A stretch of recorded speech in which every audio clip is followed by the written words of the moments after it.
kai me ka kunan walam ganganci ko to ku sani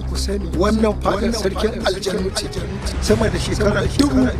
ba wani mahaluki da ya taba zuwa wannan waje za ku ga abin da zai same ku